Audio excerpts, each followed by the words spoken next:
Billy Joel's Down Eastern Alexa. If you haven't heard it, go fucking listen. All right.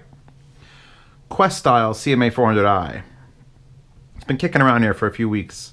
And I've had it on the desk and off the desk and on the desk and overpowered that and this and that. And it's been doing things. Did I completely bury the wire? Yeah, I did. Okay, I'll dig that out in a second. Anyway, I've done another Questyle. I actually did two Questyles. One was just a preamp that was just like $1 trillion, volume control, essentially. Before that, I did the 800? 600 or 800? So this is actually in their range of affordability at around $800. DAC amp combo. Affordability. Now, I like doing cheap stuff. I like good, cheap things. Micro Origin G2 is $110. Fucking fantastic DAC amp. And if your budget is $300, I'd still say, maybe you get that. Or you can get like the OON, which is a good DAC amp, or if you get a combo like the Shit Stack, and you could sort of like, there's like a series of things that you could still get with your budgets at $400. Then your budget goes to $500. And as I'm able to, well, why not think about getting like that and one of those for the extreme power, and then your budget goes up and up and up, and at some point your budget might actually hit $800, and then this has to be included. And then it's going to be real hard to tell you to get anything else. All those other options start fading away, going away. There's no more options. Now, this is basically, I'm going to call it a direct competitor to what I just sent back to its owner, which was the Audio God NFB28. Is it competing with the Audio God NFB28? Well, here's the thing. This is not that powerful. The Audio God put out 8 watts or 7 point something watts at some amount of ohms. I don't remember. And this, at 32 ohms, is still only putting out 1.2 watts.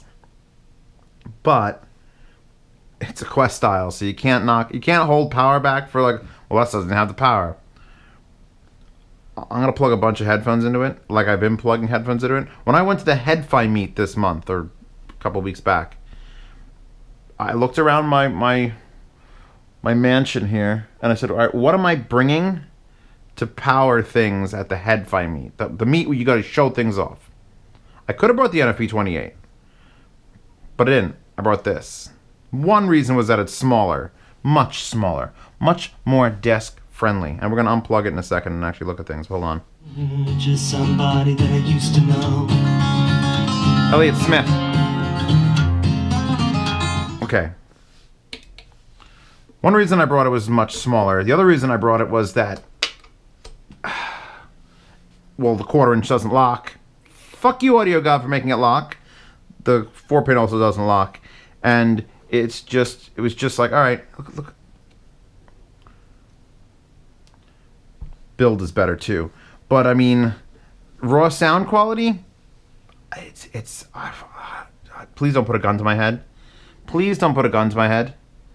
I don't want to die, because see, I sat here with an NFB28 and this Questyle, and I don't know if I could pick which one. By the way, this finish is fingerprint magnet, where I'm holding it on the sides so that I can wipe the front. Is gonna need a white. Everything's gonna need a white. It's the same with all these high-end things. So let's look at the front of it. Power switch in the front. Fuck you, shit. Where are you? Do I have any shit gear? You. I'm sorry, sis. You're the only one here. You're gonna get yelled at because you represent your whole company at this moment, even though you don't have a power switch. But fucking thank you. That's all I want. I don't have to fucking fish behind things, finger it, and fucking back. We are followed after the power switch by an array of 15 LEDs. 15, not 10, not 23 either, but only 15. Bottom row is the 4 inputs and then an error light in case you have an error. I don't know. I couldn't get it to error. I don't know what that would involve. Maybe like playing something and then blasting a hole in my laptop with a rifle. I don't know. But I couldn't get it to error. Above it, we have the bit rate and sample rate. So you got 44, 41, 44, 1, 48, 88, 2, 96, 176, 4, 192, 352, 8, and 384 because it'll do DSD. And over here is an unlock LED. So it's got unlock that locked. It's unlocked. So you can lock that in. Then up here is a DSD indicator.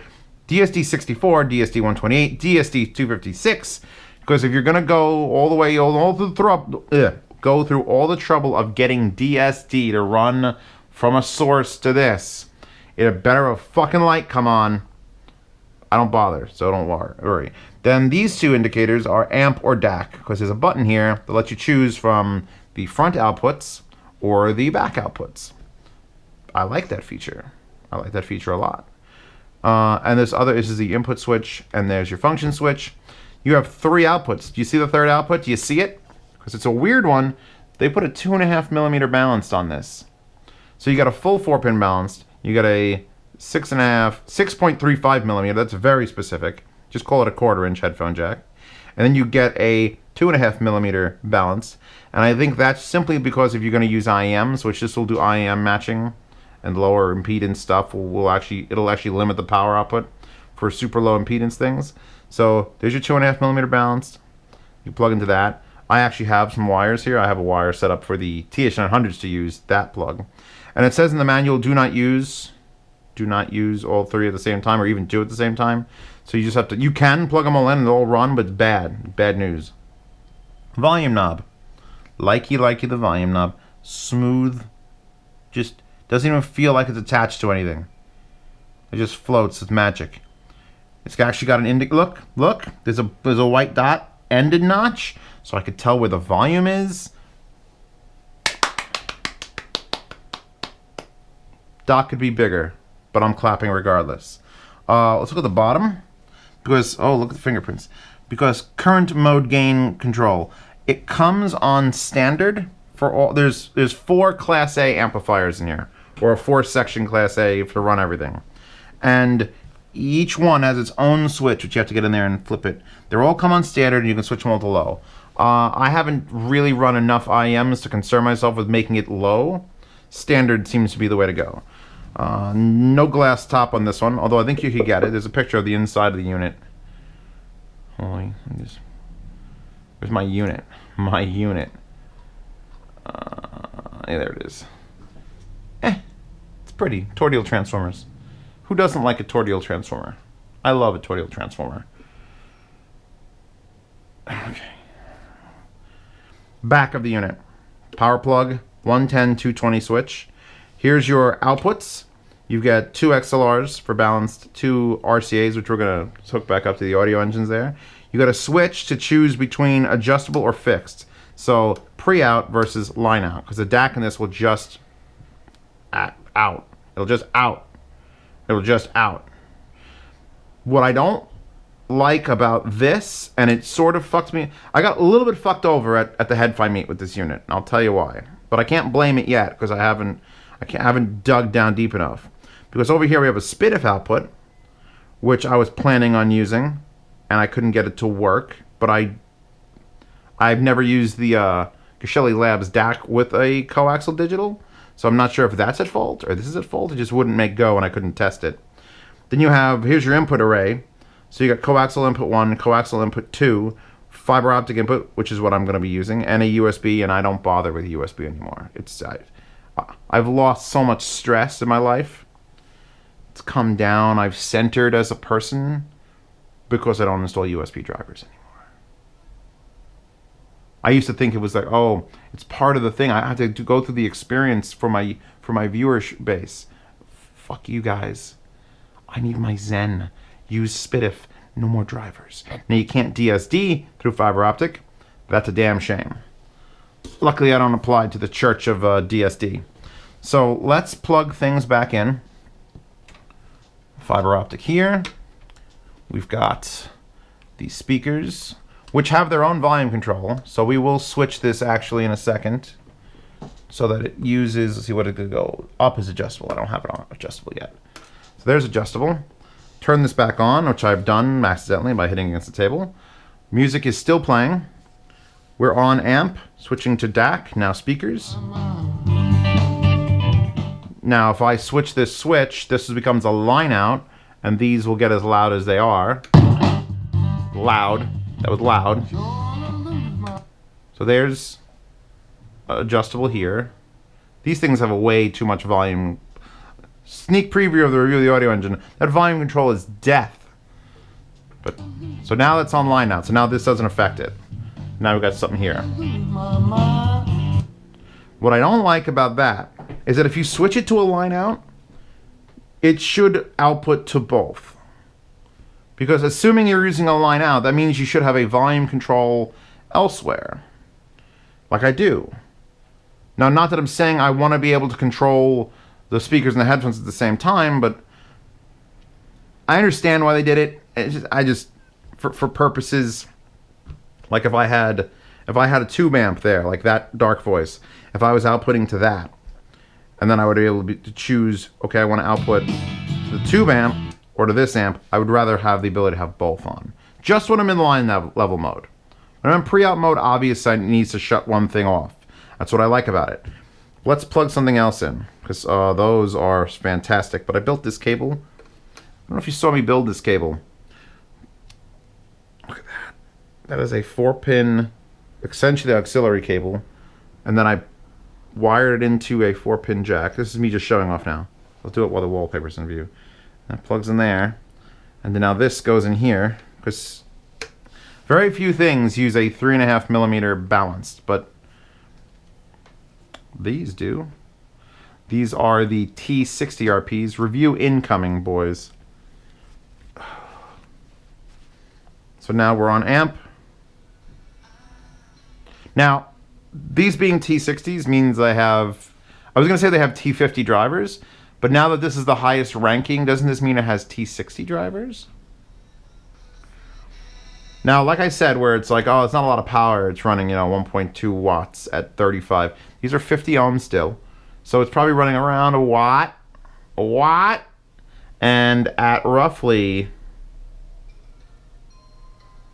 11 o'clock, I'm pretty satisfied with how loud this gets. Because pure Class A, oh.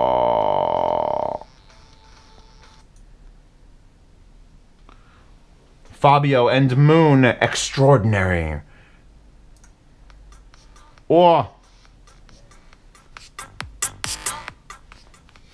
I have no wants for more power than this for T60s. That's noon. That's noon. Can you hear me? I hope you could hear me.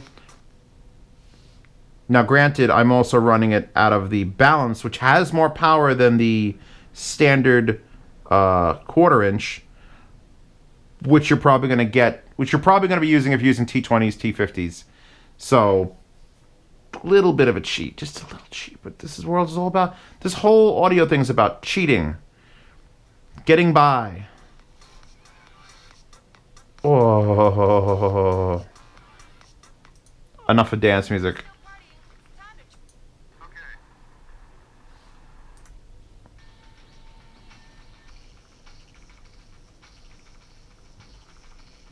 Yeah, no. I know what my equipment sounds like. I know what all that shit. I was gonna say shit, but I can't say all that shit because that's a brand name, and that's like saying rip off the Band-Aid. When Band-Aid's a brand name, it's actually called an adhesive bandage. Did you know that? Band-Aid is a brand. Okay. Unplug that. It goes click click, by the way, when you unplug things. I can tell you exactly what everything there sounds like. There is a slight signature change between that and that. And just a little finite little details, just the smallest little things that you can tell one from the other. And nothing I have here is bad, because why would I have bad things? But when you run something and I've been running these a lot, through something that's new, and you hear it.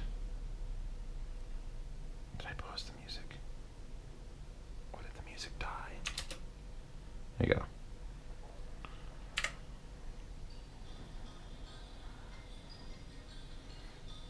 And there's no power difference between the 2.5mm balanced and the full 4-pin balanced. It's just a connection option. So I'm getting through this cable full 1.2 watts per channel. Again, now I'm at like 930. Fine. And that's not even a loud song. My God, I love these.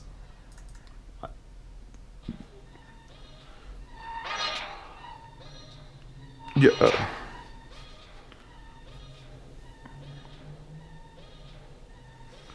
So I mean, I understand now why there's switches on the bottom to go from standard to low, because it doesn't claim to be a lot of power, but it's enough power that you could say, oh, what, you spent $800 on this thing?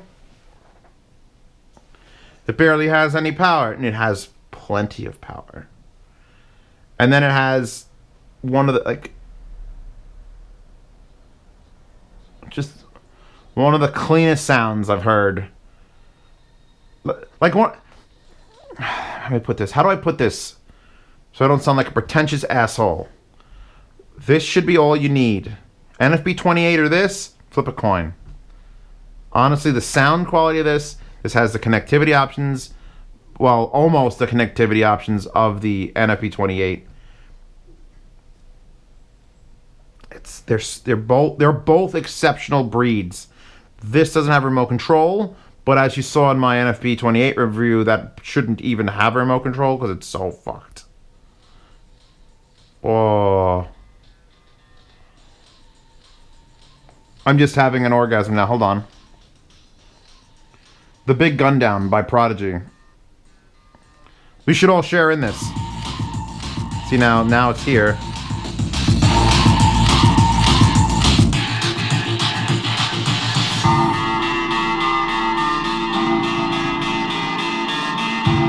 See now.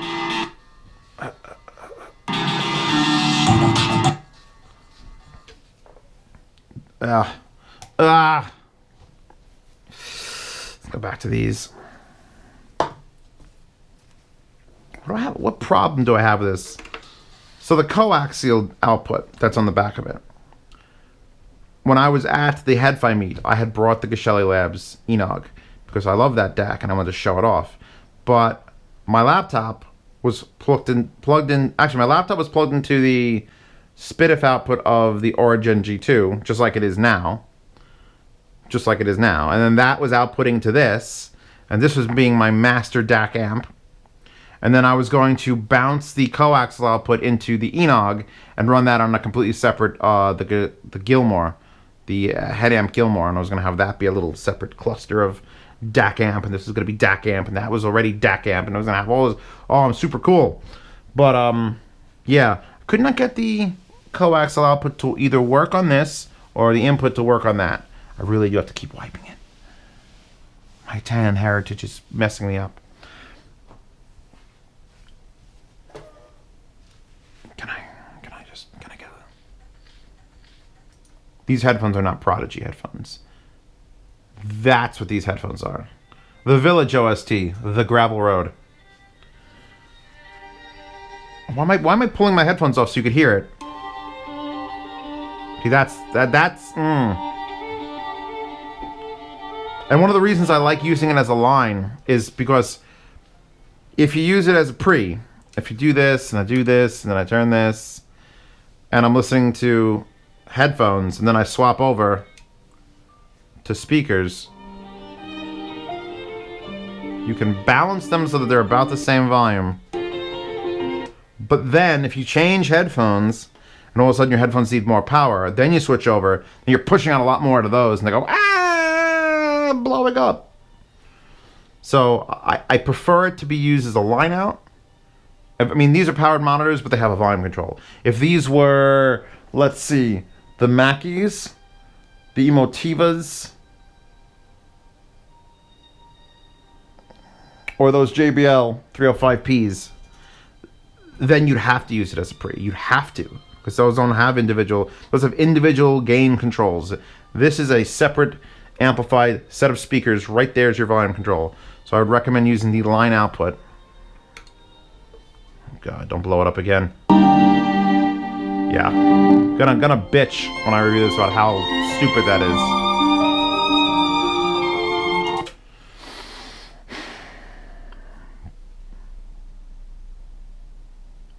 I think people are gonna buy this.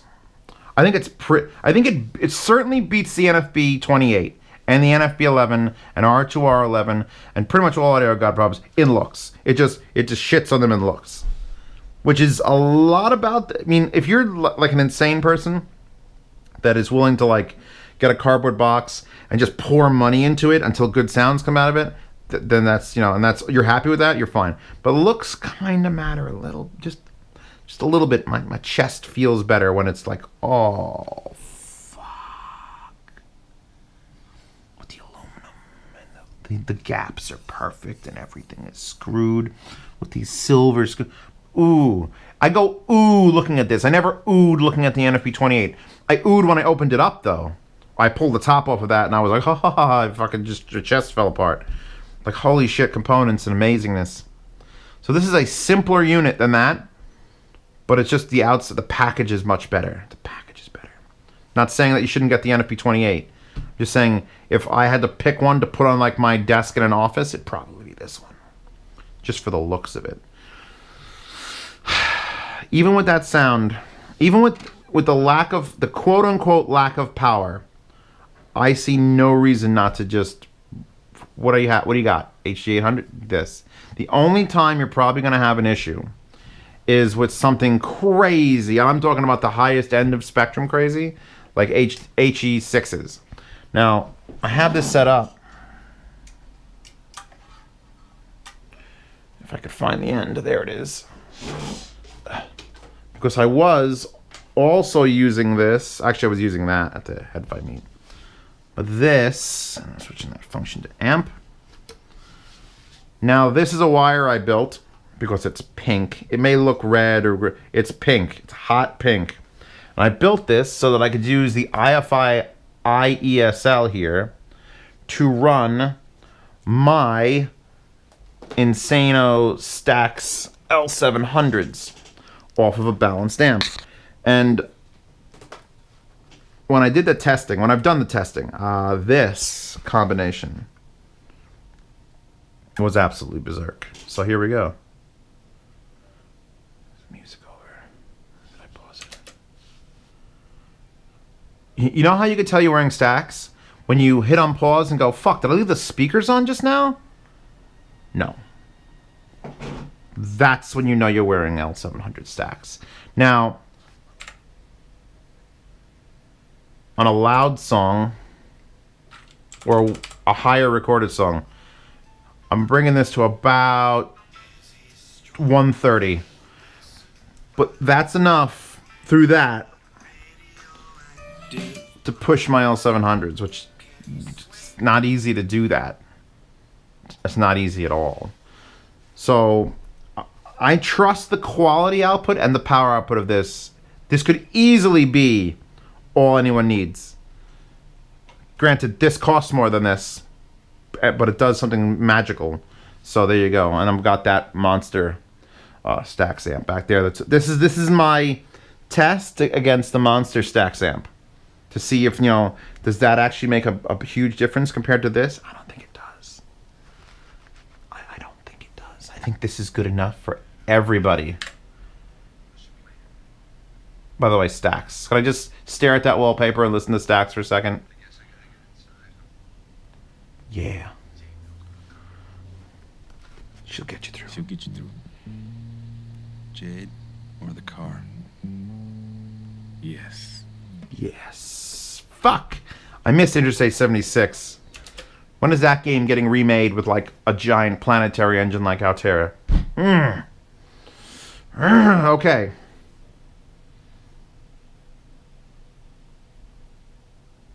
I think this is worth the money. I don't dick around with DSD. I don't. Current mode amplification, I'm hearing it. It's fully balanced. It's well built. I'm not dicking with drivers, so I can't tell you if those are a nightmare or not. I just think if you plug things into it and it sounds good, it's probably worth what they're asking for. If it sounds like it's... Because here's the thing. If you spent $300 less, you can get a Jotunheim with a DAC in it. And this butt fucks a Jotunheim with a DAC in it. Just shits all over it. Jotunheim with a DAC in it is like it's the dumbest thing. I'm not saying that because it's stupid. I'm saying it's just a big dumb. It's just USB in, and it's got some balanced outputs, but you can't even make them line outputs. So you're just using it. It's just a big thing, and it sounds pretty fucking good, and it's got power out the ass. But this has finesse and features and the looks for $300. It's not even twice the right. We're at the point now. It's like it's just $300 more. It's just $300 more. So if you're saving up for that, maybe save up for this. I don't know. Maybe. I'm giving you the options. This fucking thing is sexy as fuck, and it sounds like it looks, and that's the best you can hope for in this world. Too many things you get look sexy or not. Just when you really dig down deep, you get into the hood, they're just not sexy. Then there's some other things that are ugly as balls, but my God, do they run. I'm not projecting. I'm not projecting anything. Okay. Link to this in the description. I guess I'll link to this in the description. I'm definitely linking to that wallpaper in the description. I'm linking to my Patreon in the upper right and in the description. You'll see this amp used in a couple of the sound demos. I don't know which ones exactly, because I had the NFB here for a while, then I had this here for a while. So it's you're going to get sound quality tests, quote unquote, out of a couple of the headphones I did. But yeah, no, links there, support the page. This whole stuff has to be sent back and insured and everything on the Patreon. Helps pay for that. The owner dropped these off, so at least that saves me going to the post office with them. That one crooked? I can't tell if it looks Beetlejuice. Anyway, wallpaper in the description. That's all you focus down there. There's a link. Okay.